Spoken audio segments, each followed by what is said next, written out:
up, everyone? This is SojuTalk, your weekly shot at K-pop. We're coming at you with a super spicy episode 203, and we're recording on September 12th, 2022. I'm Doug, and joining me today, we got Warren. Hey, what's up, everybody? And Anita. Hello. And as a quick reminder, check out SojuTalk on your favorite podcast platform, sub to us on YouTube, and join the SojuTalk Discord and be a part of the nation. Yeah. No real big announcements this week. I'm going to just start talking about the big new releases and what's going on this week. All right. Okay. It was Chuseok weekend or week in Korea, right? Mm-hmm. The Harvest Fest, the giant Harvest Festival, probably the biggest Korean holiday.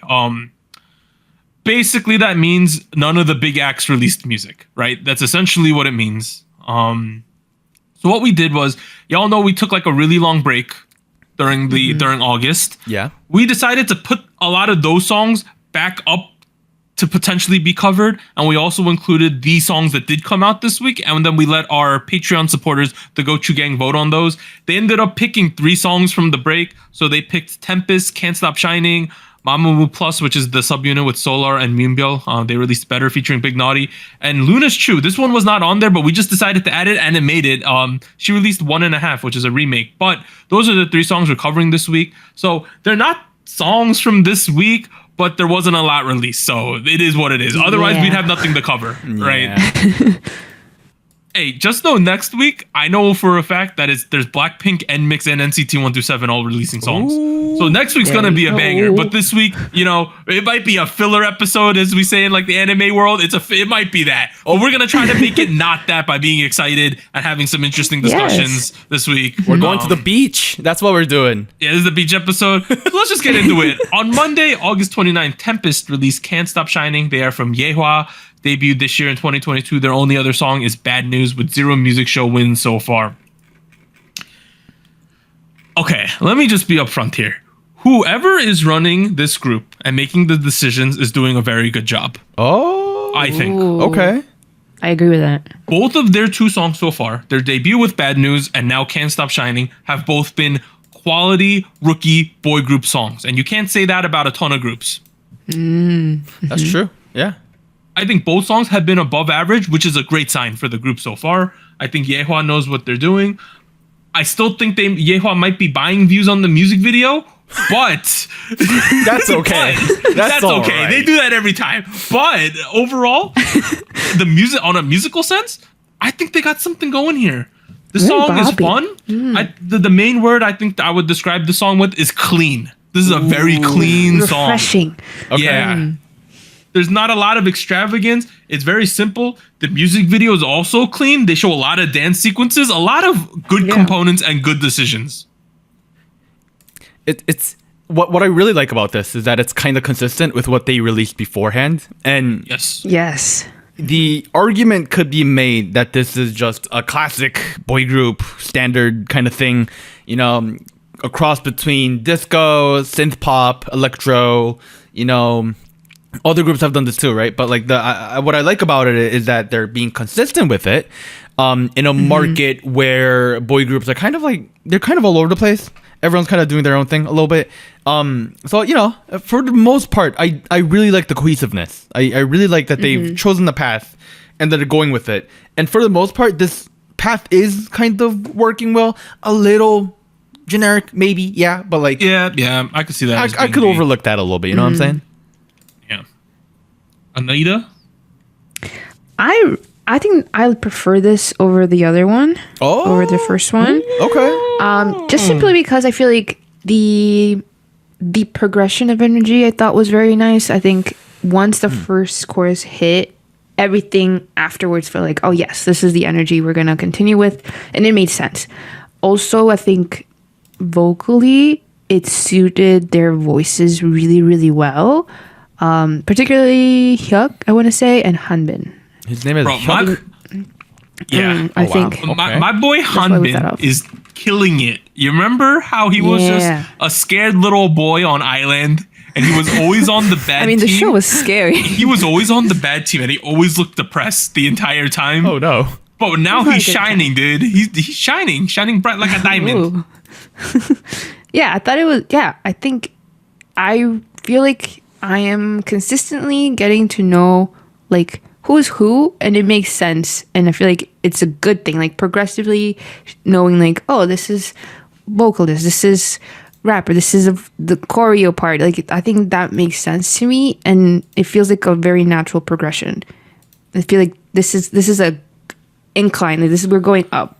I think this song's kind of like, this should be the standard. If you're a rookie boy group, right, and you're not from a super high, I know Yeohwa's a pretty big company, but like if you're not from an S tier super hyped up company, this is a great formula to follow what they're doing here with this group. I do feel like they're kind of in a fortunate position though, because even though they're not big 3, big 4, whatever, it's Yeohwa, and you and I both know Yeohwa has a lot of funds. You know, they're not short on capital. Especially in the mainland, dude. Oh, they boy. be killing it. The sea money. Yeah. So I think in that aspect, I think they're a little lucky and they're able to pull this out. Where overall, it's a very well-rounded comeback. I will note, I feel like the song was a little rushed for me personally. Oh, really? Yeah, I don't know. It wasn't the song like 2 minutes or 40 seconds or something like that.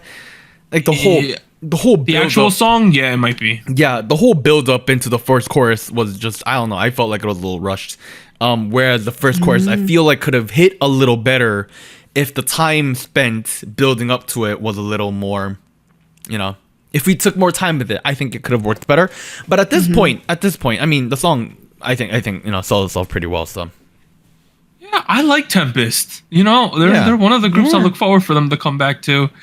I think one thing they had some ambitious camera work in this music video. The part where it's upside down was very disorienting to me, to be honest. But fair. They also do some weird, like, there were decent amount of CG going on where they would like pause particles and walk through them and things like that at the beginning. There's cereal in the air or something, or I don't know what it is. Cereal in the air?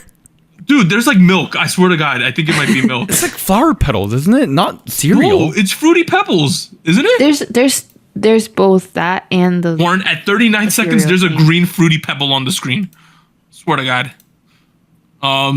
It's like that's like okay. That does look like okay. That feels weird. Does that feel weird? Oh yeah, you're right. Those are that's cereal. It's cereal. I don't know. Something that cereal does not look okay. Just I'm glad they're not eating it. Look at the color. It just looks rotten for some reason. It's like an ugly teal. Well, back to what I said previously was that the decision to show a lot of the dancing is just a good decision. Because a lot of groups these days, you pay the choreographer to do choreography for you, right? Yeah. And then you don't show the dancing sequences in the music video. And so I gotta watch the live stages instead to see what the choreo actually looks like, right? That's only because they're spending a lot of money trying to like build lore and universe and a world around them. But if your kids are pretty good dancers and Tempest are pretty good dancers, you should show that off. That's a strong point for your group, if anything. Yeah. Right? Okay. Yeah. Sure. Yeah. Here's the thing. Tempest doesn't have any lore, and that's kind of uncommon for a lot of the newer boy groups these days. Do you guys want this group to have lore in particular, or like are we okay with just being a little casual and just having a song about shining, don't stop dancing kind of vibe? I'm a strong believer that groups don't need lore. Yeah, I feel like also if you start without it, don't add it on later. I feel like it kind of ruins the image, in my opinion, of like trying to be very immersive, and then like if you didn't start with it, like the immersion. You don't need it. You don't need it. So you're saying that Tempest can never have lore now because they have up until this I'm not point. saying they can't. I just feel like it's not necessary, and I feel like it kind of. Okay, let's put it this way. You should have your group based on the music first before you add the lore, and not the opposite. Now, I think that if you're gonna do lore for a group like Tempest, maybe like a 3 mini album stretch of like a storyline, I think that could be fine. Yeah. But I'm not saying you should base the entire group off of the lore, right? Or some weird convoluted BS going on in the background. Yeah, no, here's the thing. I'm fine if like there's like a story plot going on through the music. I feel like that's fine. That's like a lot of artists do that. Yeah, like concept albums. That's great. But like if there's like hidden meaning in the music videos about like here's one thing. if these companies, right, Yeah. want to invest in having some heavy lore in their stuff, they should at least give you auxiliary content, so side content that explores the lore more. I hate how some groups keep the lore just in the music videos when, you know, you got 3 minutes to sing a song and express the lore. I wish you did more stuff, maybe live action, acting, or some BS. At least you have A whole more website. stuff. So do what Yeah. Espa's doing. Yes. Okay. It's more interesting then. And even if I'm not completely invested in Espa, just the spectacle of the lore is exciting in itself. That's true. That's true. It got people talking. You know, there's at least a provocative aspect of it. I think that's enough to get people going a little bit. Instead of just like trying to figure out, oh my god, the light in this one shot, the sun is at like 20 degrees, which means yada yada yada. Too much. If you want to do a side movie about the sun's positioning and why that's important in your music video, I would more than welcome that. You know. Okay. Okay. So have it be additional content, not and the you main could, and dish. then you could say like, oh, so we're gonna do lore music video, then we're gonna have some episodes in between that leads into the next music video. Like that would make more sense and be more cohesive to me instead of trying to pick out like pick out tiny things once every 8 months. You know? Okay. Like Okay. I think that's fair. The reason I'm asking this, the reason I brought this up to begin with was because I read a online article from a person that covers K-pop that basically said something. It was like a yearly review from like I would guess last year that said something along the lines of like, oh, there's so many groups that's debuting with like lore and these story universes nowadays where it feels almost like a lazy debut if they don't have one. Whereas this I don't one think so. definitely does not feel like a lazy stretch Yeah. of like, No. you know, comebacks, even though they don't have lore and all that. So, I forget what your name is, article writer. I disagree with you, is what I'm I disagree saying. with them too. Overall though, please listen to Tempest. I think they're a Very good nice. group. I like them. All right, next one. Came out on Tuesday, August 30th. It is Mamamoo. I think they're calling it Mamamoo Plus. I know there's a plus sign after it. I'm assuming it's Mamamoo Plus. It's Solar and Moonbyul's subunit though. And they released the song Better featuring Big Naughty. This guy's back at it again. Oh, He's a menace. He's a Big menace. Naughty. They're from RBW, debut 2014. Last 3 songs as a full group were Where Are We Now, Aya, and Dinga. 43 music show wins as a group. Okay. I thought that this song was pleasant, right? And it was okay. But I thought it borderline maybe a little bit boring. Oh. Anita, you go first. Oh, Oh, I'm worried. I feel like I didn't think it was necessarily boring, but it was I understand, like, very easy listening and vibey. Yeah, I feel like yeah. if you're not feeling the vibe, then I guess it would seem boring. I mean, I was feeling the vibe. It was just like, Were you? Okay. I was like, okay, I got the vibe. You know? It was enough vibe for you. You didn't need the whole Yeah. song. Yeah, I guess I found it pretty nice because I thought the beat was really nice. And I thought the beat was nice. somehow Okay. that's what I thought. Yeah. Yeah. Oh, you clearly I thought- didn't think it was nice. No. I will save my comments. Give me one moment. Oh, jeez. Keep speaking, Anita. Let's see what you have. Well, the reason why I thought it was nice was because I felt like every individual who was involved, like vocally, right? I thought like, oh, I can kind of see how this sound complements or like would go well together with their vocal tone, I guess.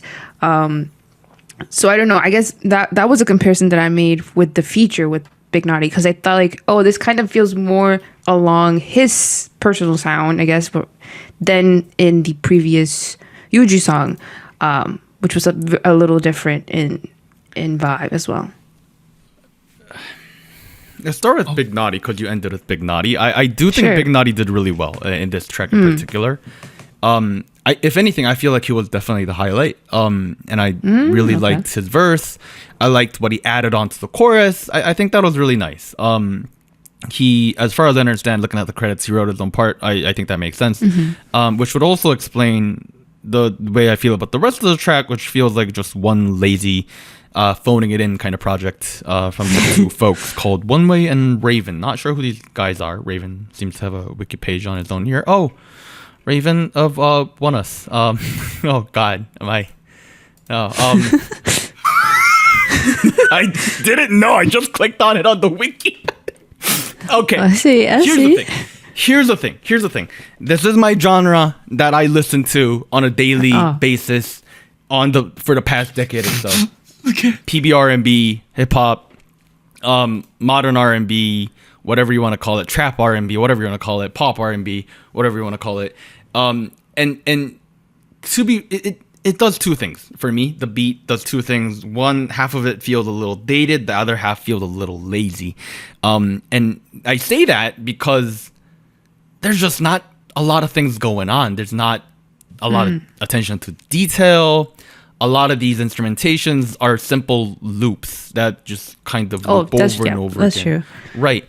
Whereas a good beat could be relaxing, but they would have a lot of attention to detail in terms of like different arrangement, the way the melodies flow, building up, building out, transitions, these kinds of things. Like, for instance, there was a Vox loop that was, playing in the background, which the vox chop, whatever you want to call it, it's fine, but like it's a little less interesting when it sounds like you pulled it out of Splice and just put on a high pass filter and just played it through.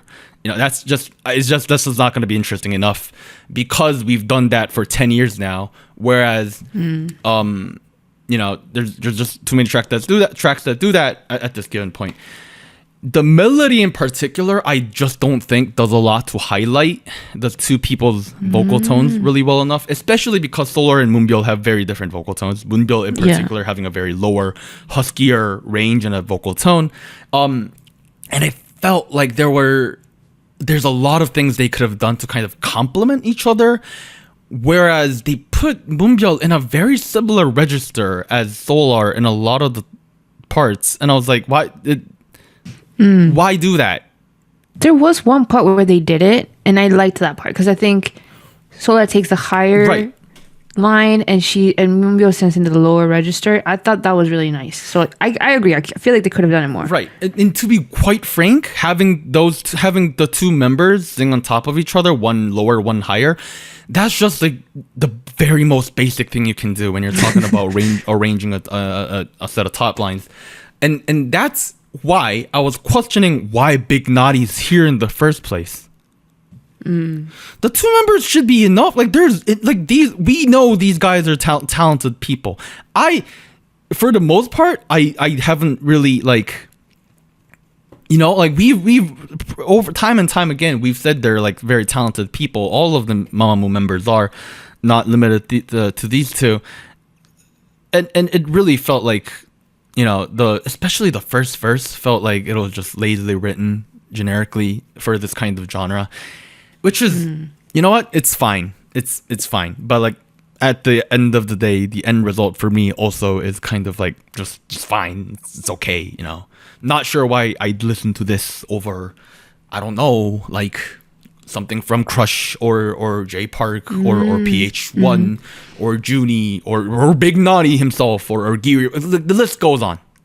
My overall vibe was like, it was aight. I was like, that was my overall. Here's the thing though, if you want to hear Moonbyul singing some more, she's currently on the show The Second World, which is show where the rappers are gonna go head to head in a singing competition. It also has Wonder Girls Yubin, AOA Jimin. She's making a comeback after all the other stuff that happened. Oh boy. Moonbyul herself, Oh My Girls Mimi, who's at an all-time high for her popularity, Cosmic Girls XC, Momoland's Jui, Billy's Moonsua, and Classy's Kim Sun Yu.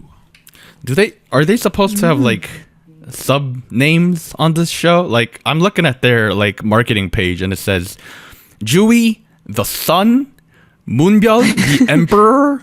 I don't know about that. Wait, that's a thing? That's a thing? I'm looking at their page. That's what it goodness. says. So interesting.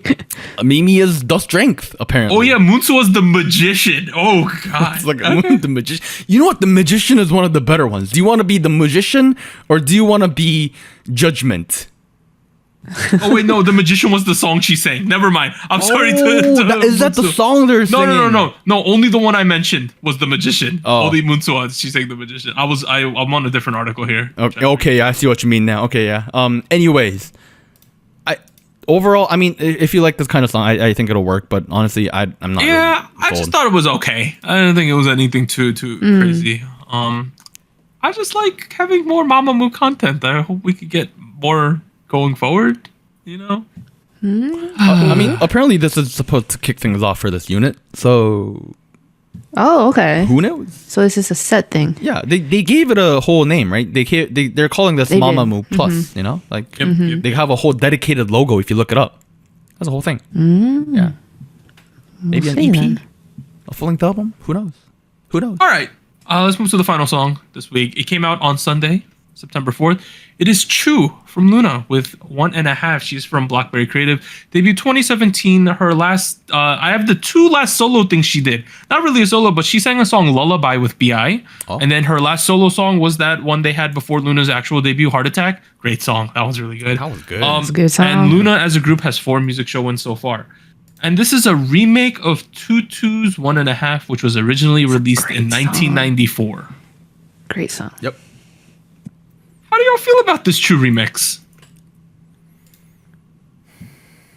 I feel like as somebody who knew the original first, I kind of couldn't help but compare. Uh-huh. And I feel like in general, the vibe of the song in the original, I thought it was a missed opportunity because I feel like the general vibe of the original could have fit her very well, but they kind of made it more ballady acoustic, which I thought like, okay, it's pretty nice, but I think we could have done something more with it. It's the original That was track, my first reaction. right? The original track from Tutu. It comes from a time in K-pop when reggae was very popular for Yeah. I don't know why. It was like kind of pop, kind of cutesy, kind of reggae. It's kind Yeah. of bouncy almost. It's nice. It's nice. If you like music from Rura, maybe you'll like this song too. I don't know. They were Yes. seen as competitors back in the day. And I kind of agree with you. Where like that song had a very playful and a cutesy vibe, which would match Chuu well. This captures none Yeah. of that. Rather producing a, I don't know, generic, out of the box, very boring production of a cross between Korean folk ballad pop, which I don't know is a genre that hasn't changed in about, I don't know, a decade and a half. So I don't know. It feels like they made a lot of lazy choices to pull this together. Which, is... But I like Chuu. I like to be Chuu honest, too, which is why we want a good song for this Okay, girl. maybe I'll put it this way. I don't really know the original personally. Okay, So I yeah. thought this was fine. It was cute. To be honest, I thought the vocal arrangement was pretty good. Like obviously you could tell she's a good singer. I thought a lot of it was sung in a head voice when I know her range could have reached the high notes without it. So I don't know. I felt like I understand that it was probably done to fit the sound of this remake, which is more ballady. Like it doesn't have to be like a belting. But I don't know. I just feel like vocally. Yeah. See, that's Can where be I done. also have a problem, because if you think about the stereotypical problems Korean ballads had in the late 2000s, it was like head voice. You've seen Knowing Bros. They sing like Minyoon sings from his forehead. That's what he does. Like, But in his case, he's he's not the only one who did that. Everyone pointed out that the genre was focusing on head voice too much, where to the point where it was, becoming a headache. At this point as well, we're just playing into some of the bad cliches for this genre. It's just, I'm not sure if it's a good thing. And to add on to that even further, the vocal mix is kind of atrocious. I don't know why it sounds like this. I thought it was one thing when LOONA sang. When Chuu sang, because at the end of the day, mixing choices are creative choices. It is what it is. They decided to go with a more natural, raw vibe. Fine. The moment Hyun's voice comes in, who is the dude who does the chorus, that's who's singing. Okay, right? And I can go more into about him later. But the moment he comes in, God, he is loud. Is it just me? He is loud. Dude, I turned the song down like 3 notches with the moment this guy comes in. No, just me? No, I don't think I noticed it as much. Yeah, I don't know if I noticed it as much as you did. No, that dude's voice is very, very loud. which should not be the case, especially given that normally, typically speaking, a dude's voice is less noticeable than a girl's voice because they tend to have higher registers, which is a lot more noticeable in the human ear. Which is coming down to what I'm saying is the production just feels very lazy. Just really feels like they just pulled out a couple presets and called it good. Not even for the production, but for the mixing too. I don't know. Just. Well, I'll give you it. It does sound like the song's just louder in general during his part. Maybe. Yeah. That's I'll a give problem you with the that. master. Come on, we're adding to the list of issues. I'll give you that. Yeah, I don't know. And another thing that felt really lazy to me is that there's only one voice track throughout the entire song. Do you know what I mean? No, explain what that means Okay, to everyone at home. go listen to the Mamamoo Plus track one more time, and you'll hear, like, you will hear multiple solars in certain sections, or multiple Moonbyuls in there's no solars. Okay. layering. Right. People will stack on choruses. Yeah. Red Velvet in particular is known for doing this really yeah. well. Yeah. There's none of that in this track. I don't know what. Pihyun doesn't do it. Chuu doesn't do it. It doesn't happen in the chorus, the build up, the end of the verse. Nowhere. And, I don't know. I don't think it's necessary per se, especially because of what kind of genre they were trying to go Pop to. music, that's 100% necessity. Like that's. Think so? Yeah. Necessity. Balance too. Necessity. Balance too. It's 100% essential to have these days, and they just didn't. So that adds on to the things where it feels like they kind of lazily put it out, which leads me to think maybe they weren't being lazy. Maybe they just didn't have the resources to put this together. I don't know. I'm putting on my tinfoil hat at this point, but I think I make a little bit of logic here, sense. Okay. Yeah? No? We have I could see what you're saying. I feel like for someone like me who has a caveman knowledge of how music production works, I don't see it as critically as you do. Yeah. But what? I mean, even if you look in the music video, it just doesn't feel very... I mean, there's not a whole lot of things going on. Nah. Okay, can we talk It's about very cute, context? though. Let's start a conversation about context, Warren. Okay, yeah, let's do Warren, that. you're gonna bring up the first conversation, Warren. You go first. Okay, I thought you were going to bring up the other one first. Okay, So, Blockberry Creative didn't produce this song. Correct.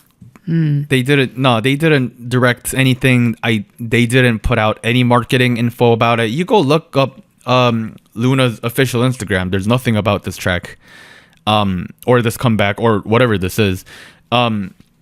And that kind of is weird, because if you're thinking about Blockberry Creative and Chuu, where Chuu is their biggest asset, you would think, oh yeah, they're going to be promoting this the hell out of it, And I went into their release information, and turns out BBC didn't produce this. In fact, it's a company called Dream Engine, which I don't imagine is a company name that's very familiar with you guys. It wasn't for me either, right? But when I'm digging stuff around, it's a company that's led by the former producer of Girls' Day called Na Sang-cheon. And there aren't too many names under this company at the moment that I think is very relevant to K-pop, but there was a couple of folks that stood out to me, which one was Kyung-seo and the other is Pihyun. Both of which are people that have been pointed out for chart manipulation controversies back in 2020, 2021. Or if the word tajegi is a little more familiar, that's what this is. A lot of the credits with those songs overlap with this song as well. A lot of their other releases overlap in terms of credits. The official release, press release for this song doesn't mention LOONA, doesn't mention 이달의 소녀, it doesn't mention Blockberry Creative. So it feels like there is a bit of distancing here. And as far as I can tell, I haven't seen the actual full episode of Knowing Bros last weekend, so don't quote me on this, but Chuu was on it, but it seems like there wasn't a huge mention of this. Do you know why? Like, we Comeback. covered this a while ago. Right. She's in the lawsuit to opt out of the contract. Right. So, which leads me to think, has this song been released for legal reasons? rather than promotional reasons. What does that mean? What are you implying? I don't know how the court works or what kind of lawsuit they're in, but maybe Chuu is uniting with third-party forces to see what she can do outside of Blockberry Creative's help. Well, no, that's clearly what's going on. I think she's essentially promoting on the basis that her contract with Blockberry Creative is on pause until the lawsuit finishes. Right. That's that would be my assumption. I think that's my assumption too. I just don't want to say that it is what it is, given we don't have official information. But I think it's a fair assumption to make, if that makes any sense.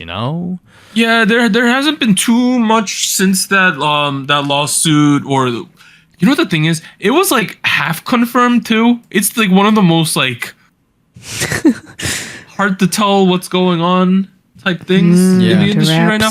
My script is Google Docs down for anyone else, guys? I'm good. Sorry, what's up? Is Google Docs breaking for you? Google Docs is broken for me. I can't get my script on the screen anymore. It's working fine for me. Do you want to take a pause real quick? No, I could keep talking for a little bit. Okay. All this is going on in the episode. So Chuu, it came out that she's potentially having a lawsuit against Blockberry Creative where she wants to invalidate her contract, and it was due to she didn't like the management. She felt like they weren't doing a very good job. All that jazz. Okay, I think I'm back. Yeah. All right. Well, yes. To add on to that a little bit, right now her nickname in Korea is Chuboji, which is a combination of saying Chuu's name and father, because oh no. You know what this is? Because she was on she was on a YouTube thing, and the interviewer asked, "Oh, how'd you get here today?" And Chuu said, "Oh, my father drove me here." I and people are like, "Wait, why?" Yeah, so I think it's being kept a little bit under wraps, and then the only thing Blockberry Creative said in relation to this whole situation was that if you're saying stuff that aren't true online, we're gonna sue you for libel. They just threaten people. Yeah. Oh well, we might get sued now. Who knows? No. We're not speaking in as if we're saying the fact, so we're not covered. That being said, I'm gonna pivot this. I know we're still in the musical section. I want to talk about something because LOONA, right, the group that Chuu was originally from, not having a great time by themselves either because of the company Blockberry Creative. Oh god. I want to talk about this LOONA the World Tour that's been going on, right? I have been following this with a morbid curiosity for the last month. Okay. Where I'm watching just because I wanted to watch what's going on, because it seems like I'm a LOONA fan, right? But I didn't go to the tour. I'm not super invested at the moment. It seems like it's been a dumpster fire. Number one, I know that Hassel and Cherry are not performing in the European leg, and Yves was also not able to perform during the Amsterdam concert, and Chuu is not participating in the entirety of the tour, both NA and EU, due to quote-unquote scheduling conflicts, right, is what Blockberry Creative said. Okay, that's the official So right now, LOONA's performing as essentially not the subunit 1 out of 3, they're 2 out of 3, because they got 8 out of 12 kids right now. So that's the new subunit. It's rough, and I want to throw some shade at Blockberry Creative while we're at it, right? On the North American tour side, right? The North American side, they did 15 shows in 13 cities in only 28 days, including KCON. Jesus. Oh my god. And it's not even that they're doing a show, and they said with the time differences in where they were traveling and stuff, it was less than 48 hours between each performance. Good. On Oh average. my god. So essentially what they were doing is concert, probably sleep at the hotel, travel the next day, do the travel one day, maybe Rehearsal. do the rehearsal or something, do the sound check the next day, and then do the concert that day, and then repeat over and over again for a month. Oh good lord. Jeez. And because of that, I think almost every member on the tour, so the 11 kids, because Chuu's not on here, out of those 11 kids, I think that about 7 of them have missed some kind of show during this tour. Okay. You mentioned 7. Yes. Oh god. at different points, not at the same time, but at different points. Right, Different right. kids Yeah. have sat out at various ports They because of took injury, turns, right. or mental health problems they're having, or there was an incident where Kim Lip had a bad fan experience. Like, all this stuff is what happened on the I heard story. about that. Right. I'm Yeah. seeing something about Kim Lip with crying due to fans, Jinso missing a show due to vertigo. This goes on. This is a long list. Yeah, so they're all carrying these injuries. And people are basically saying the public opinion online is that BlackBerry Creative planned this tour horribly, number one. Number two, this is completely just a cash grab, is what I've been hearing. God, I mean, here's the thing. Like, I don't watch TikTok too much. Good lord, use TikTok too much.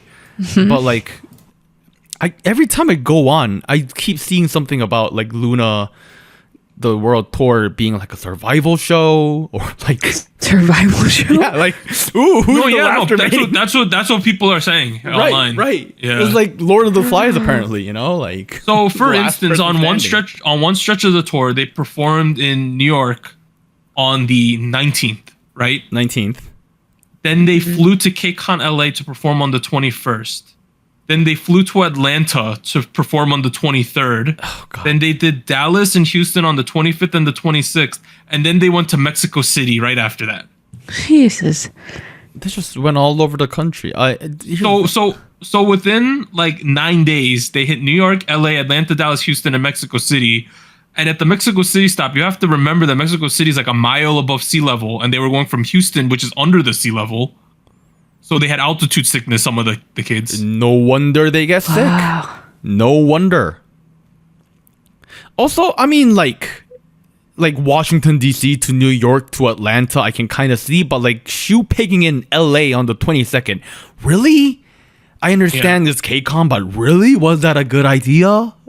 I don't know. So this tour has been pretty criticized online, is what basically we're trying to say. Especially when they did 3 days of LA at the beginning of the tour. I'm looking at this chart right now. Good God. Hey, if like when you're planning on a good concert tour, the kids should perform, have a day off in the city that they're in, Healthy. right? Yeah. And then you could travel and then maybe have a day, maybe take 2 days off a couple times, right? But like you should at least give them 1 day to recover after each show to just hang out. Maybe you want to stay in the hotel all day, or maybe you want to go see the sights in the city you're in, right? But like the fact that they're just doing concert travel day, like is ridiculous. No, that's awful. That's incredibly awful. Yeah.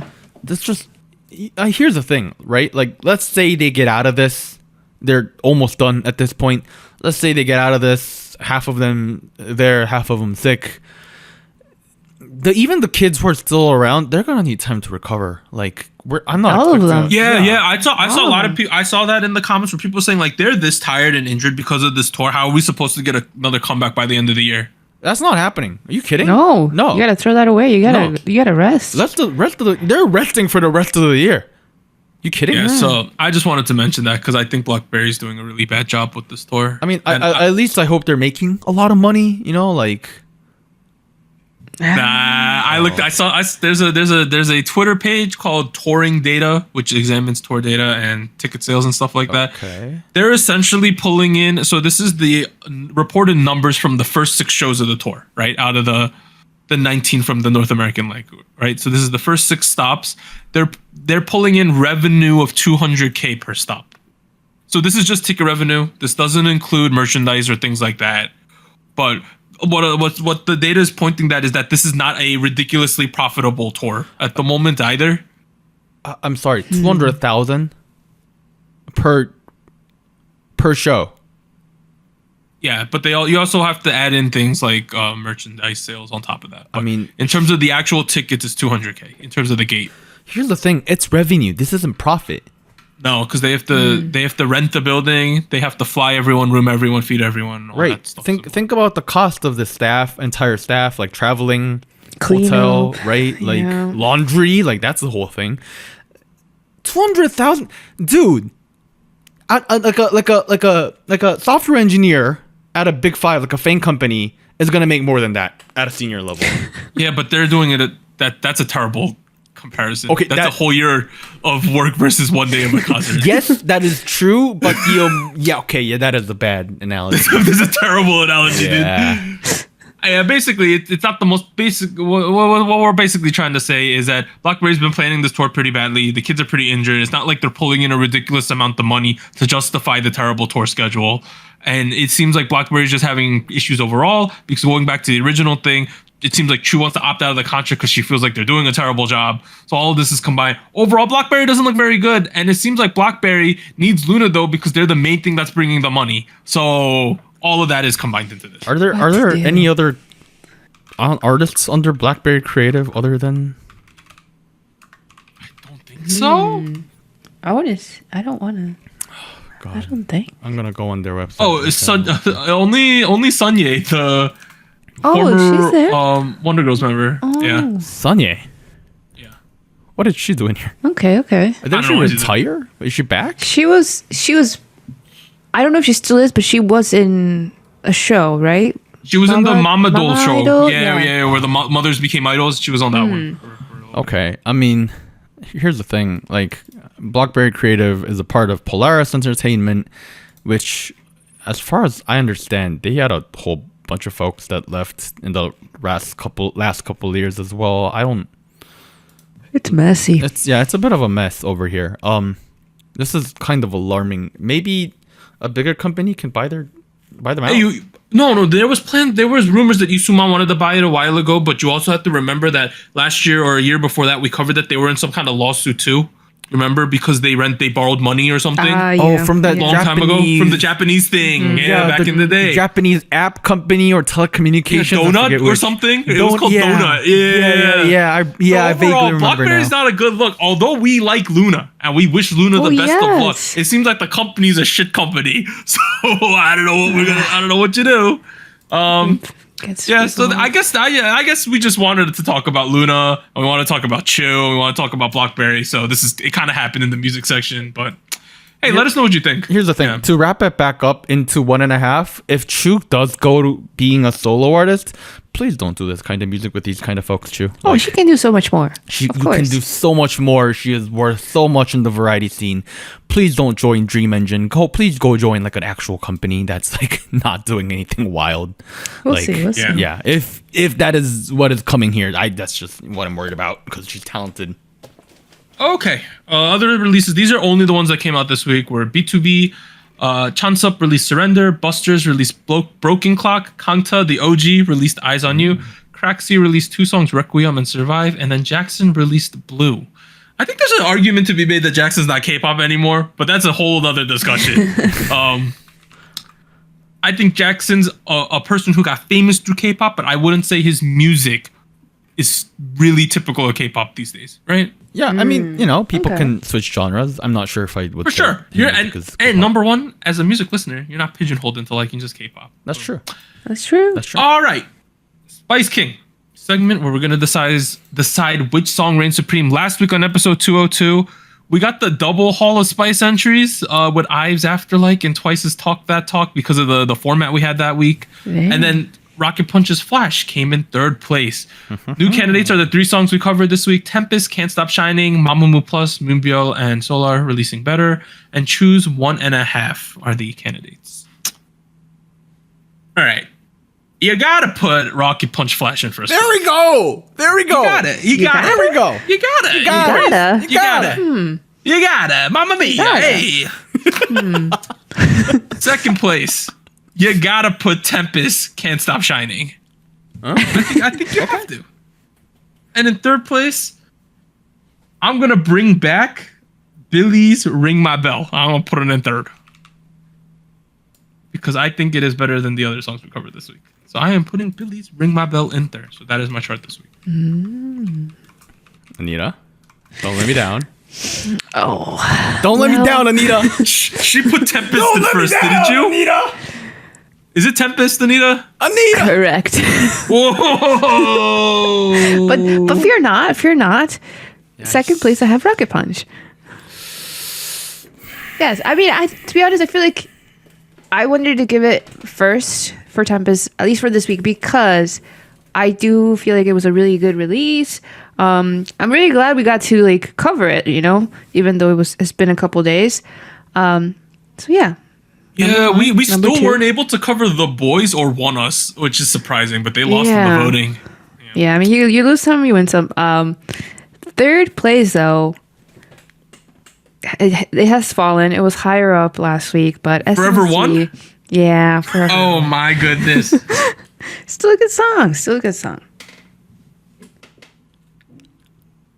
The reason I was frustrated was because I was hoping for a Rocket Punch double crown this week with a full sweep on first. Hey, even if they got the double crown, there's no way they would win next week. you never know.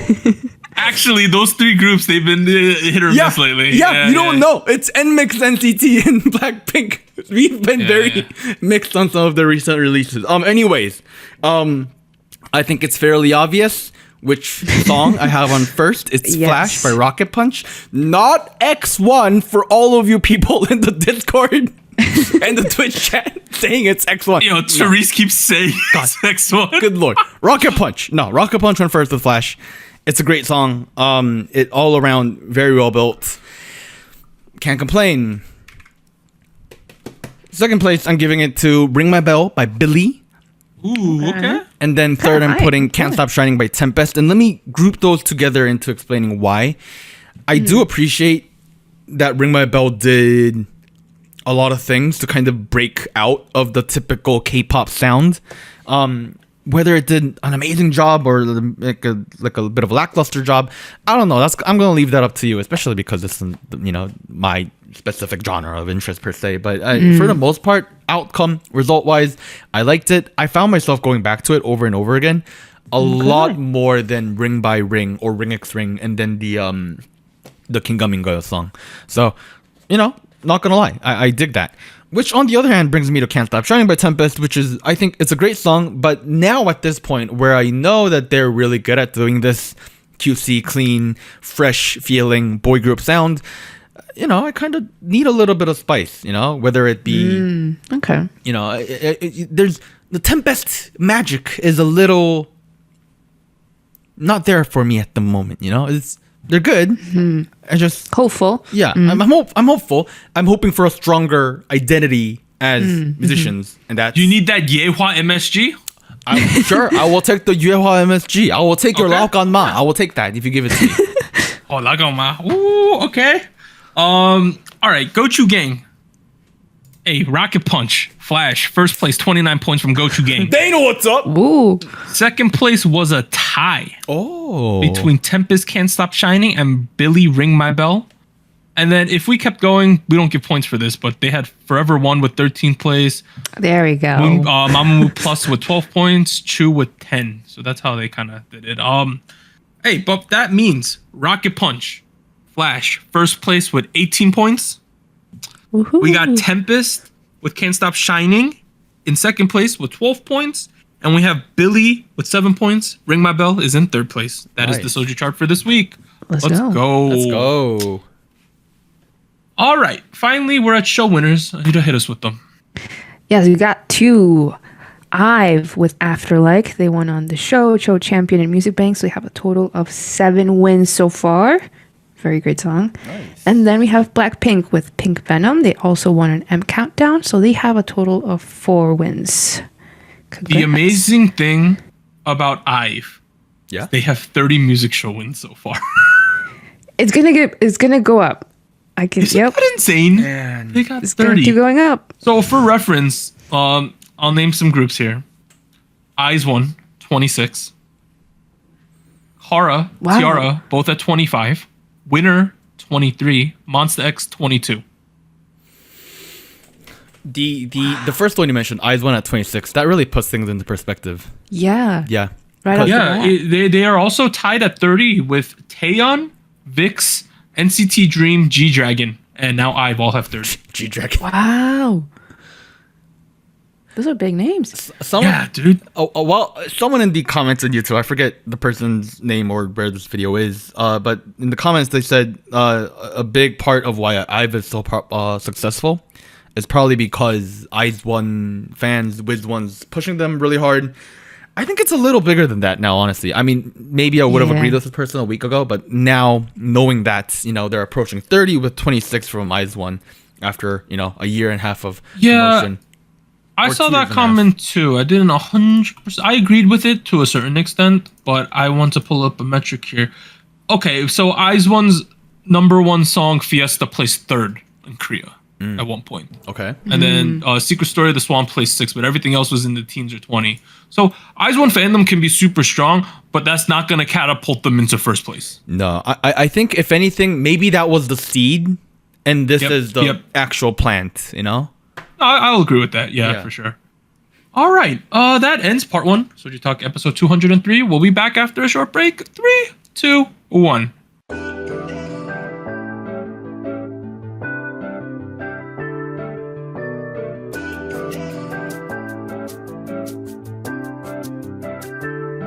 Hello, SojuTalk Nation. This is Anita here with a quick PSA. If you would like to support SojuTalk Kpop Podcast, please like, subscribe, or follow us on whatever platform you're using. And consider joining our Patreon at patreon.com/SojuTalk or donating to us at paypal.me/SojuTalk. On behalf of the crew and myself, thank you. Now back to our regularly scheduled episode.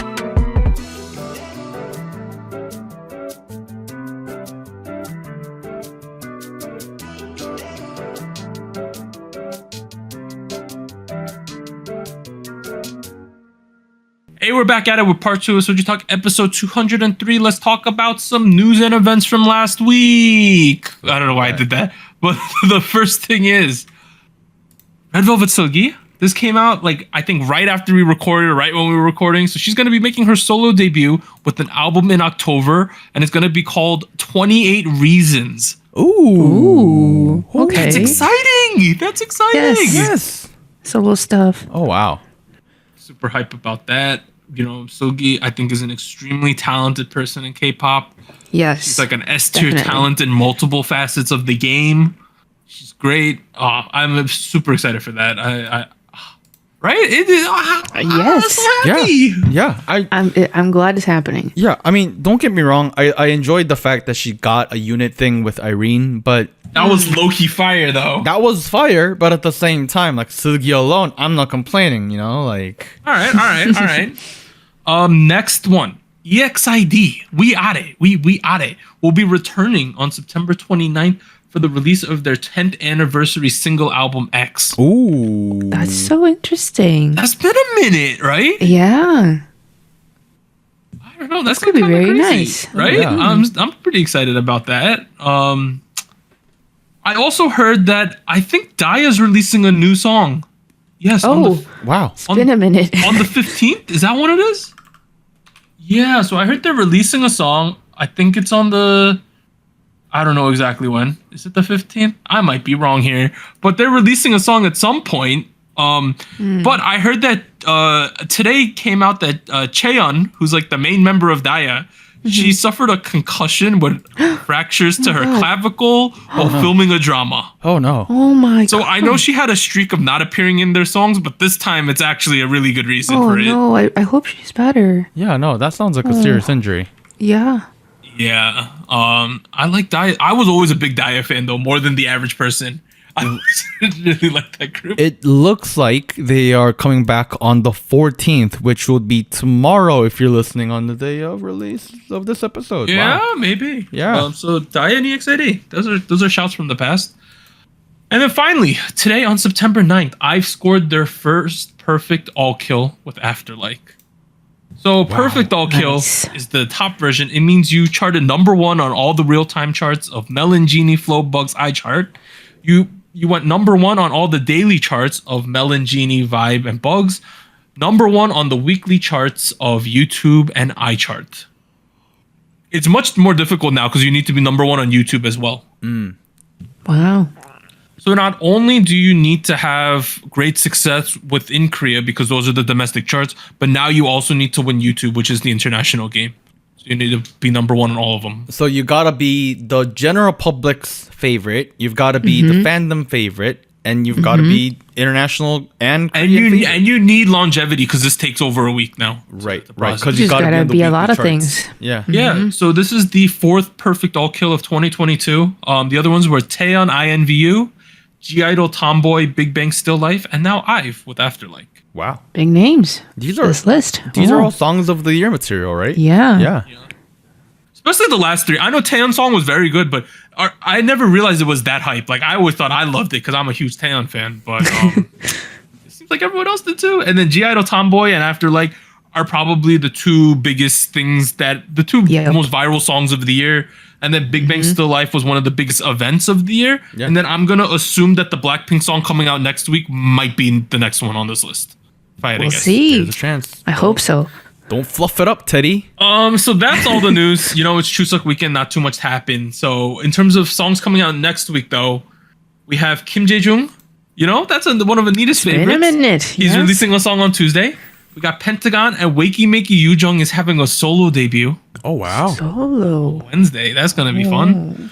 Thursday, there's this song that Sorn is releasing featuring Yeon, who is also a CLC, and Oh, I nice. believe that Sungyeon did the choreography as well. Wow. So people are team kind of effort. hyping it up as sort of like a CLC reunion type vibe going on.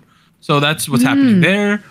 Friday we have Blackpink, NCT 127, and Craxy.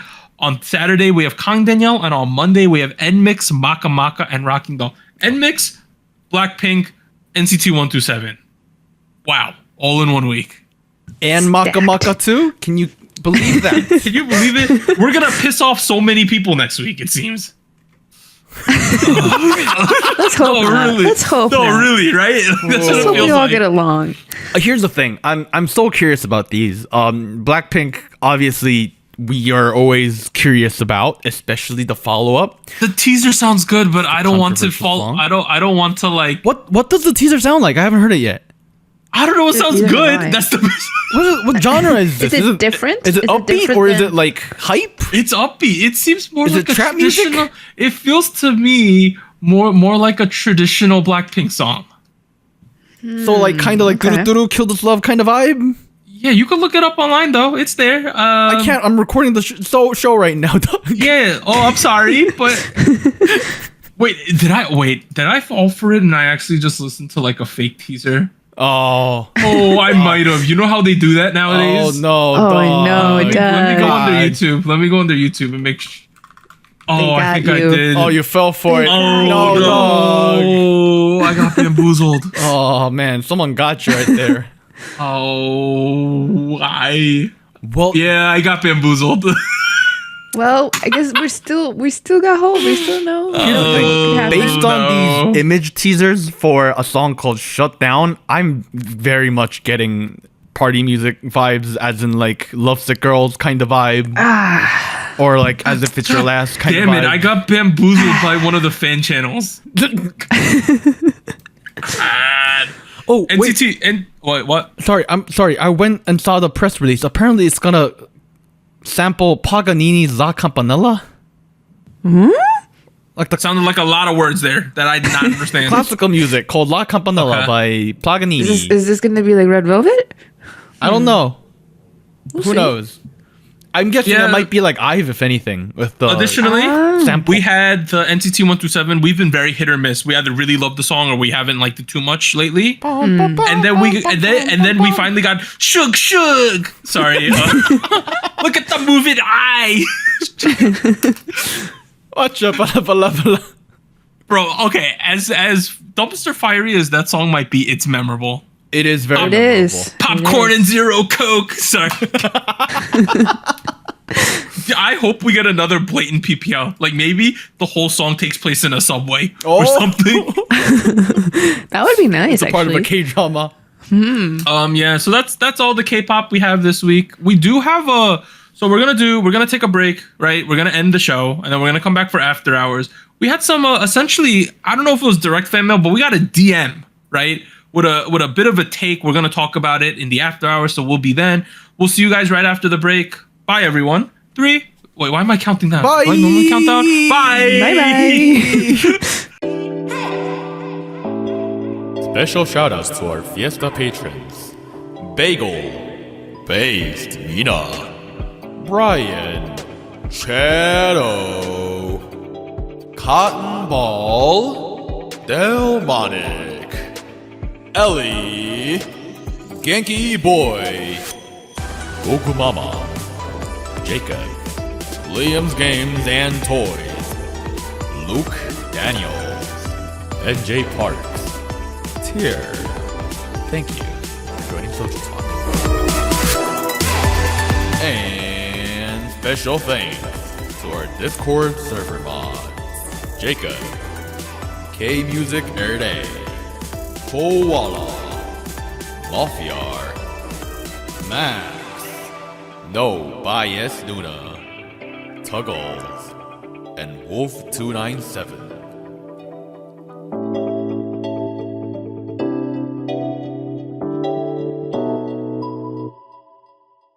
All right, the main show's over. We're now at Afterhours, formerly known as State of the Nation, open discussion. We got a fan DM this past week. Yeah. And we thought it would be good subject matter, so we're gonna respond and talk about the take they made in their fan message. Yeah. So let's start with the actual message, right? Do I read it? Yes. Yeah. Oh, okay. Hello. I'm your listener from Korea, and I have a super hot take, which is very subjective, but all of my friends agreed with. What were you gonna say something? I think it was a female who sent this one. Oh. Is it? I don't know. Well, a girl could sound like this. You stop making judgments about what people's voices could be. Anyways, let me return to the message. Here's a take that all of this person's friends agree with. So the take is, now is the golden era of girl groups, and the boy groups suck compared to what girl groups are doing right now. I just wanted to let you know. I just wanted to know what you guys think about this take, because it might be very different from an international perspective. I'm not quite sure how I should finish this message, but I'm really enjoying your podcast, and I hope I can keep listening to your interesting opinion. Thank you. Thank you. All right, thank you to whoever wrote you this. so much, We yeah. love when people. I almost said you people. No, we love when people can give us takes and opinions, because it gives us things to talk about on the show in the after Yeah, hours. we So if you have appreciate it. any kind of opinion that you want to know our feelings on, it could be spicy, it could be not spicy. Please let us know, because it gives us content. Yeah. But going back to the discussion. Okay. The take is now it is the golden era of girl groups, and boy groups suck compared to what girl groups are doing right now. I would agree with about 60 to 70% of the take. Okay. Let's start. Let's take a step back, right? Because this person isn't the only person saying the take. I've heard this take. I've said it too. Right, we've said it. I've said it. It has been mentioned. I don't think Anita said it, but she's kind of agreed with it, I hope. Or not. Yeah. I can definitely agree to girl groups and their content right now. And look at all these internet posts that are all saying the same thing. So on the screen right now are different posts from internet communities in Korea of people saying very similar things. Right. Like, I don't listen to boy groups. I just don't have a fun time with them. I'm a girl. I don't listen to boy groups. That's besides the one that they are a bias of, rather, while, listening to a lot of girl groups. And this is where I kind of started to, look at some of the data. Are we just biased, or can we pull out actual numbers here? Because Some research. I went and looked at the ratings, right? The ratings for Queendom, Kingdom, and Queendom 2, right? Queendom and Queendom 2 obviously starred a lot of girl groups, while Kingdom focused a lot on boy groups. Yep. And what's interesting here is that Queendom had a much higher rating, right? Somewhere in the ranges between 0.5 to 1, while Kingdom had a range of 0.3 to 0.5%. And Queendom 2 ranging between, 0.5 and 0.8-ish, which is lower than Queendom Season 1, but still higher than Kingdom. Yeah, sequel seasons typically have worse users. Right. It kind of makes sense for the drop-off to happen, but just TV show-wise, the ratings drop in Kingdom naturally, it just doesn't, that's kind of a black box, So I do think there's a little bit of evidence to pull out in terms of like general populace relevance, maybe, how big these fandoms really are and whatnot. Like, and I went and looked at the charts in terms of album sales, because we don't really have to talk about this too much, but the contrary argument always is that boy groups have a huge core fandom, while the girl groups have a higher general public relevance.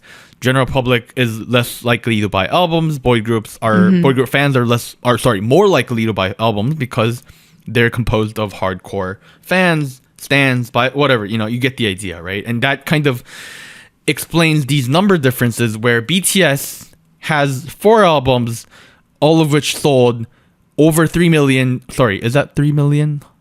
100,000, 10,000, 100,000 million. Okay, yeah, 3 million. 3 million. Yeah. Yeah, the first Map of the Soul 7 sold 3.3 million, Proof sold 2.7 million, B, Map of the Soul Persona all sold over 2 million, followed by 17, followed by more BTS, followed by NCT Dream, and then 17 and TXT. TXT sitting at 10th place with over 1.2 million, whereas the first place for a girl group, which is aespa with Girls, which is, pretty recent, only hits with 1.1 million, and that's the first place, right? I think that this is a good representation of the high end of girl group, boy group, right? Right. I think what would be really meaningful, it's impossible to do, obviously, is if we saw the median album sales of boy groups and girl groups from like 2019 and compared it to median album sales of boy groups and girl groups on average in 2022. That would be the real way to tell a shifting narrative. Right. But that being said, it's clear that on the high end, boy groups sell way more albums. That's the conclusion you gain from this picture. Right. Now, I looked at the solo artist information as well, right? We have a lot of trot artists and Baekhyun, Blackpink members, Kang Daniel, J-Hope is here on 11th. What was interesting to me was IU sitting on 16th with only 200,000 sales, even though IU is constantly named and mentioned as one of the most popular artists in Korea in this current generation / decade, That's kind of a big difference there. I think that kind of shows where the general public is active, because I don't have the numbers for it right now, but IU definitely did really, really well on the streaming charts, but she's doing not so amazing here comparatively. 200,000 is a lot. She made a lot of money, right? But like compared to her success on the musical chart, being one of the highest sellers. I mean, I've always said that placement on musical charts is a relative of general populace, the Korean public success, whereas album sales is a measurement of fandom success. Right. Yeah. I think that makes sense too. I think why people are saying that it's a very girl group centric meta at the moment, I think a lot of times people point at the charting in Korea specifically.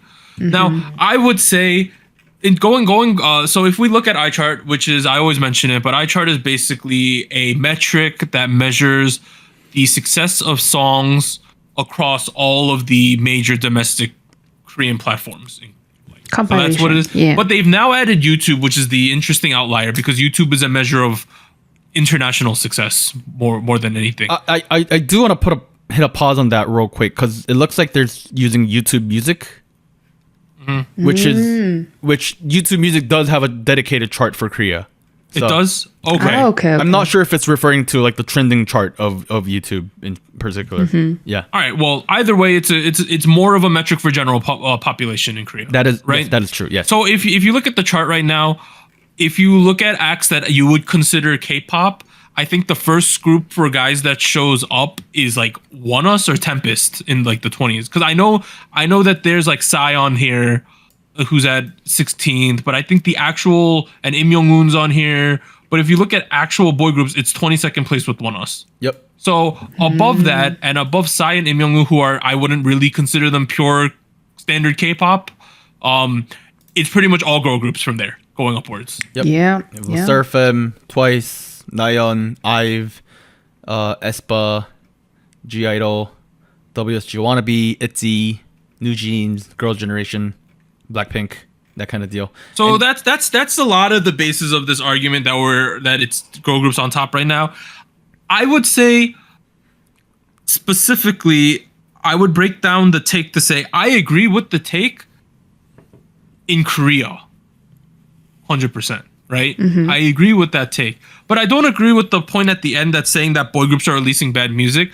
I don't think that just because people aren't listening to it, they're releasing bad music. That's my overarching feeling.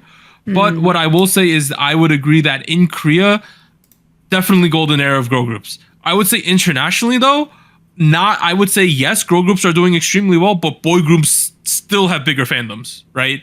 Because I think that we're talking about two very different things there. I do agree with that as well, and that's why I'm not sure if saying suck is the right word. I understand what the person is trying to say, but because obviously they're less relevant to the general public. The general public is only going to care about what they see and what they care about. And if you look at boy group, like 1S is 22nd. I don't see them on Variety. I don't see them on YouTube. They're doing their own content, but there's not really a point of contact with the general public. So I think that's where they're coming at with this as an end result of everything here. But we've thought about this for like over a year, 2 years, 3 years, and I keep going back to the question of why is this happening, right? Like, and the easy answer to this is that girl groups market towards general public because that's how they sell well. The boy groups market towards hardcore fans, fandom, right? Fandom stands because they sell well.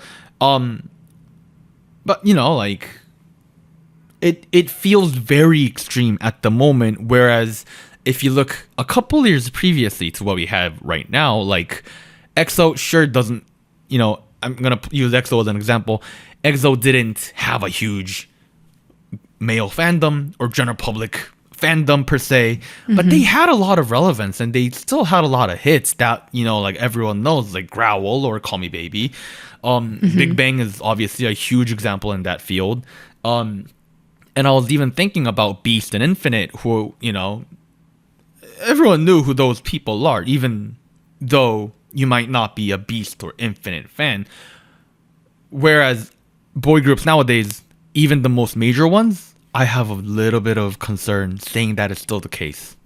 Maybe not concern. Concern is not the right word. I'm just not saying I would say the same thing about those folks. Yeah, I don't know. No, I definitely agree though that it is a little bit of the marketing strategy, because I don't know. I guess maybe the general sound that you get with boy groups is not necessarily as public friendly, and I feel like that can, at least I see it that way with what you hear from girl groups. Yeah, I kind of agree with that too. Like, yeah. Oh My Girl's last track, which I remember the melody of, but don't remember the title. The da da da pilya, that thing, right? Do you guys know what I'm talking about? Yeah. That thing. Even though I wasn't a big fan of it, it was very clear that they were trying to build off of their general public relevance with that track. It was just so obvious. Real love, right? Real love, yeah. Whereas tracks like My Universe by NCT is, it's actually, no, My Universe is not a good example. What's a good one? Sticker. I was trying not to say Sticker. Kick It. We like Kick It, right? We generally liked Kick It for the most part, but I wouldn't go ahead recommend Kick It to my non-K-pop listening friends who are Korean folks. Yeah. Okay. Okay, maybe you don't like Kick yeah. It, Anita. Fine. What you get the idea. I do. Yeah, Good.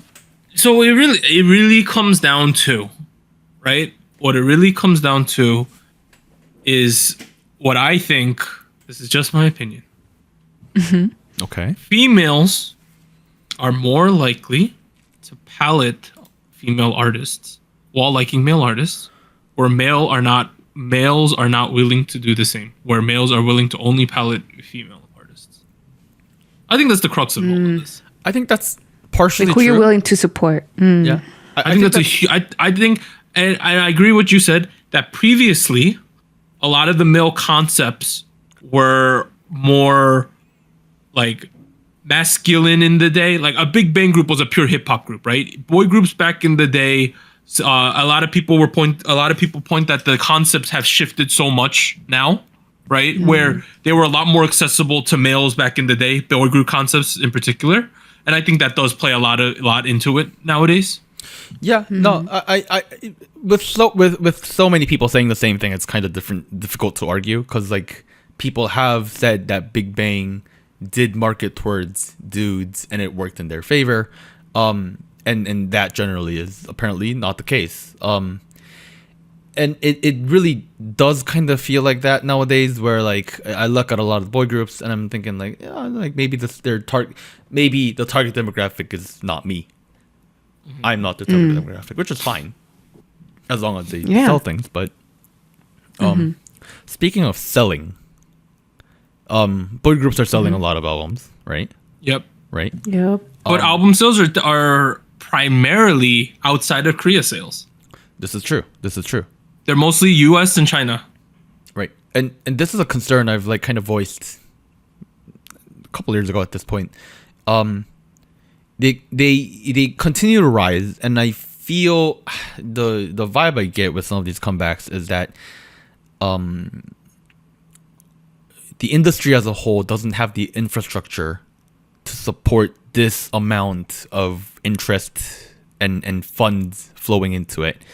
And I particularly get that whenever I see a poorly planned comeback, a poorly produced music video, track, you get the idea, right? And there have been folks who have claimed, and I'm not gonna, say this is a fact. This is just a claim. Think of it as we're putting our tinfoil hats on. Get to it.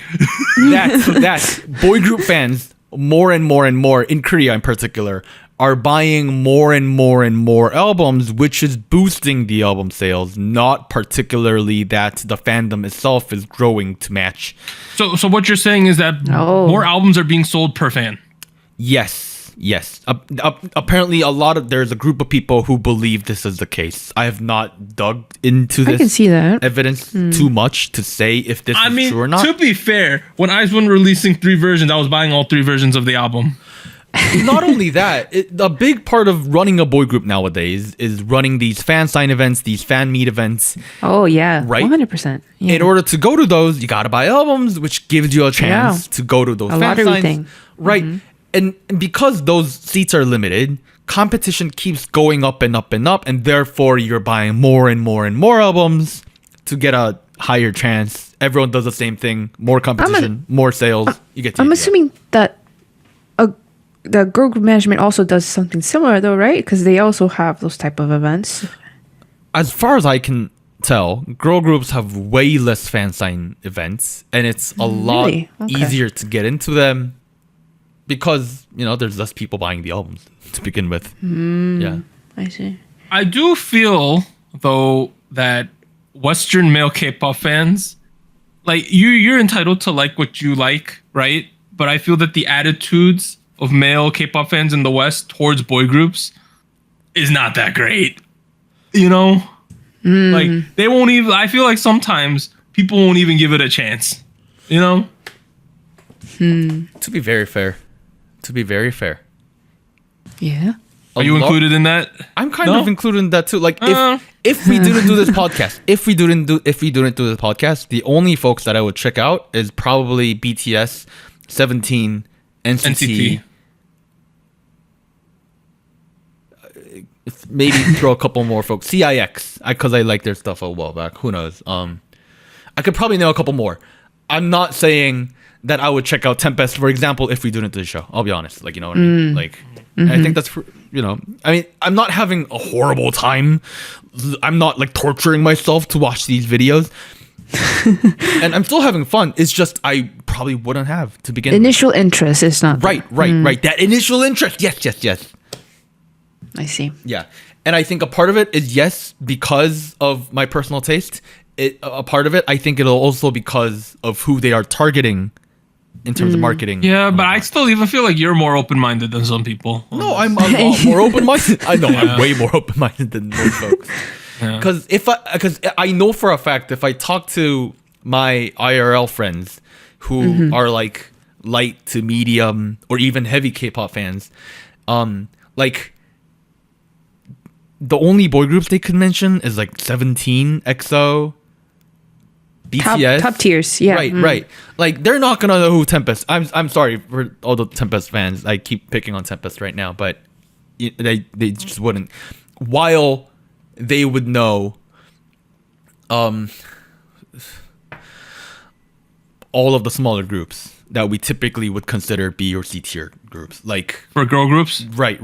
Oh, you didn't say that. Yeah, for girl Yeah, groups. that's what I meant. That's what I meant. Like I have like literal people in my head right now, which I will not mention, but It brought it up. yeah.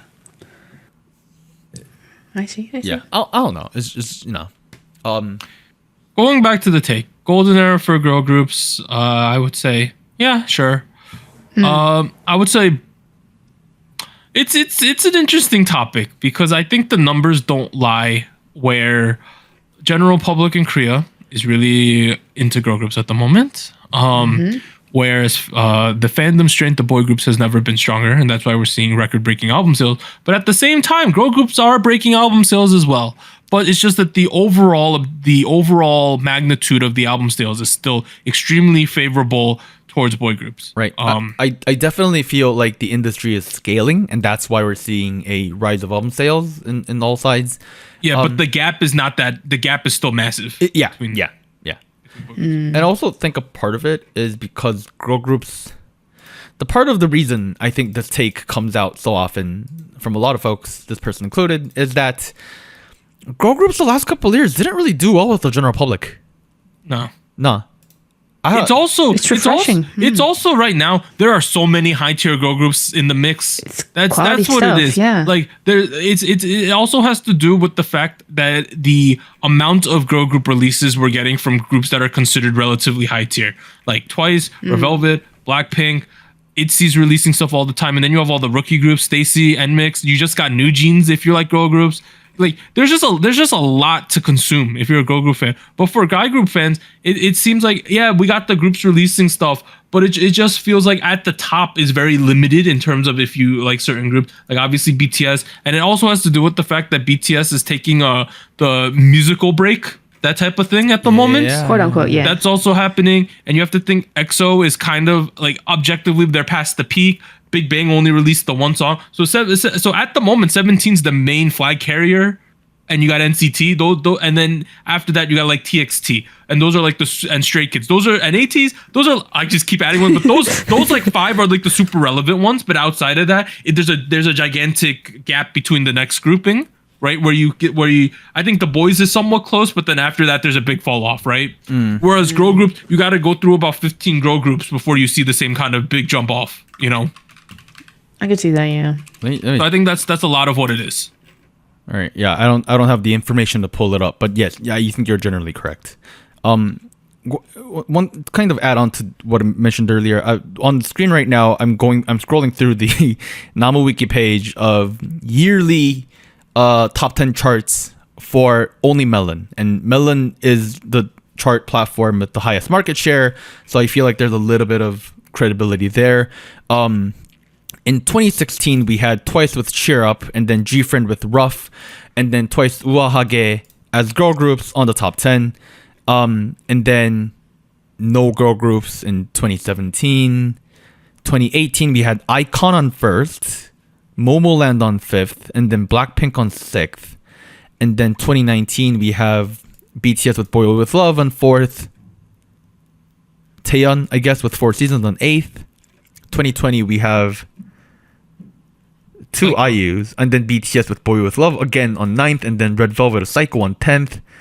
So, like, right, then we have Brave Girls with Rolling on 2nd for 2021, aespa with Next Level on 5th, BTS Butter on 9th. So what's the point you're trying to reach at here? The point I'm trying to say is that girl groups haven't had a good time in the charts for a couple years. Like, I would say 2015 was a good time for these folks with G-Friend Twice, and then Red Velvet a couple years after that. But like, we haven't had a lot. I don't completely agree with that.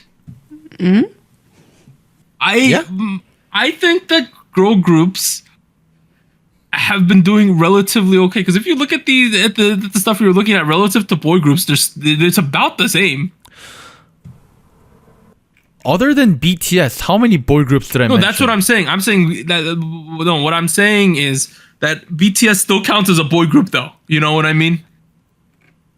Yeah. I'm saying BTS counts as the boy group, but if you talk about groups outside of BTS, it's not like they've been killing it on this chart or on this metric. Right. No, here's the thing. Like, boy groups ever since 2015 didn't target the general public, while the girl groups they're not on the did. chart. Right. Yeah. So you're saying the girl groups were not being super successful at what they were marketed at? Is that now that it's all coming together? Yes, that is what I'm saying. They've been continuing to target the general public, and they were not succeeding in that. And even with groups like IZ*ONE, it felt like they were going for a more fandom focused approach rather than IZ*ONE was never targeted towards general public. Right. I don't think. Right.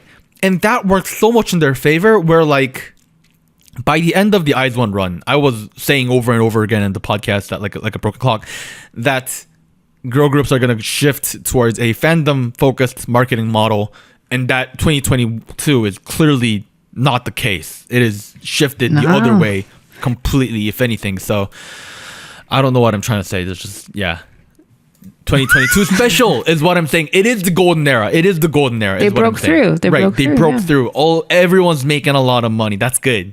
I like money. Everyone likes money. You like money. Good though. content. Anita Good likes content. money. Right. Yeah. I don't know. I think we're in a girl group renaissance at the moment, right? Mm-hmm. Yeah. But I think at the end of the day, it comes down to money making, and I think the boy groups are still making a lot more money. Oh, they are. So like, I think on a surface level, yes, girl group renaissance. Girl groups are very visual, right in your face right now. But on the back end, boy groups still probably make more money. So I would agree that in a public standing front, yes, girl groups are we're in the era of the girl group. But at the same time, I don't think boy groups are doing that badly as people. I think rumors of their demise are greatly exaggerated. I see what you did there. Yes, I agree. They're making money where I don't think we see them as explicitly, because they're not in commercials or stuff like that. But public eye. Also, you got to think the boy groups are doing the gigantic concerts with the humongous venues. Oh, that's true. That's touring, true. right? Yeah. They're touring at the big venues. Like, girl groups are doing well, but it's only a select few that can do the big venues. That's true. It's all perspective. And it's all from, what do you base it on? In Korea, for sure. Right? Internationally, not as much. Right. This is all Korean based. That's why we are talking about it this way. Yeah. But Ive is another level of monster right now. Ivan Nugent legendary. It's so weird what's going on with them, considering they're rookies. It's crazy. We need to revisit the girl group tier list. Oh no! That needs a big update. Warren. That needs a big update. Come on, it's worth all the angry comments on YouTube. Come on. My Is god! it? It's Bro, worth it. every time I look at the comments, I scroll back a little, and there's always an angry comment on one of those tier list videos.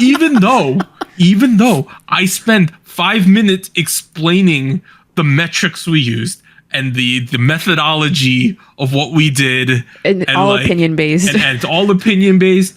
And and I even changed the title to most popular girl group because someone pointed out it's technically a popularity contest, and I was like, fine, I'll give you that, right? Yeah. But like, oh my god! But still, like, I changed the title of the videos. It's like 2020 K-pop boy group tier list, and in parentheses I put popularity.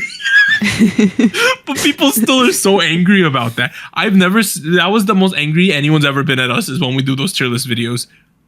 Yeah, because before that, it was the rapper tier list video. It's always the tier list video. It's also our most disliked. I think it's some of our most disliked videos too. Is those it? Ones. Oh, wow. In terms of the percentage of votes and non-votes. Here. Maybe we can do that off of YouTube and on Twitch one day.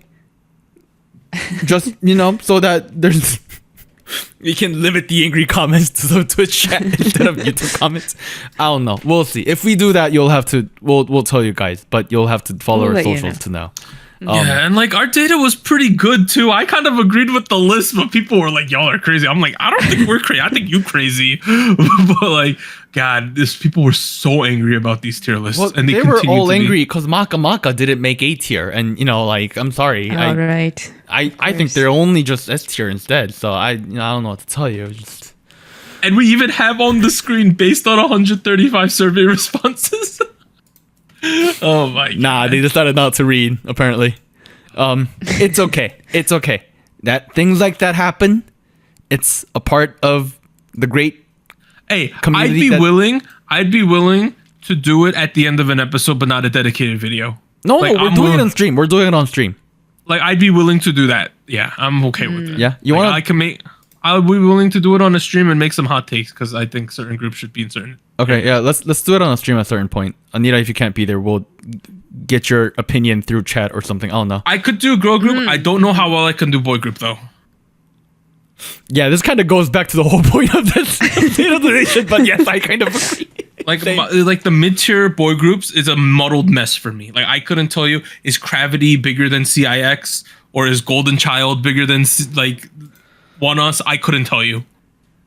Well, I know TXT's doing fairly well. Well, yeah. Well, they're borderline top It's tier. the middle. It's the middle. The middle's so jumbled. struggle. No, I'd say they're A tier at But the very girl group, least. Yeah, But girl group, I could like, yeah, I think this one's bigger than this one. You know, like I could do that. I You could got probably that. do that. Yeah, let's do that on Twitch at some point. I don't want to do it at the end of an episode because of these Sounds good. comments. That being said, I think as fans, we gotta. I think as a male international K-pop fan, I'm putting 5 caveats on that. We gotta be more open-minded because sometimes people release a banger that you might not have course, known of if you yeah. don't give it a chance.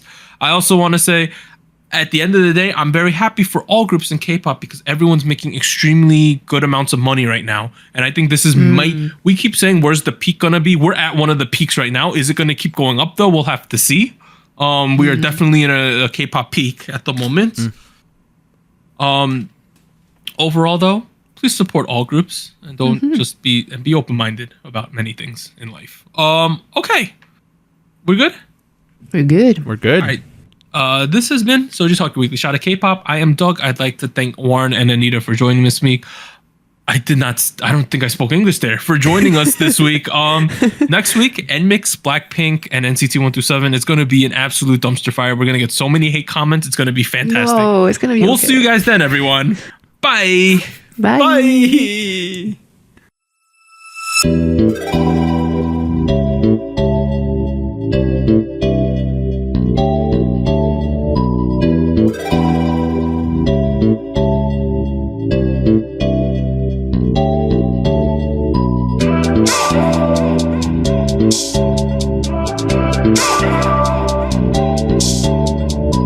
We'll be right back.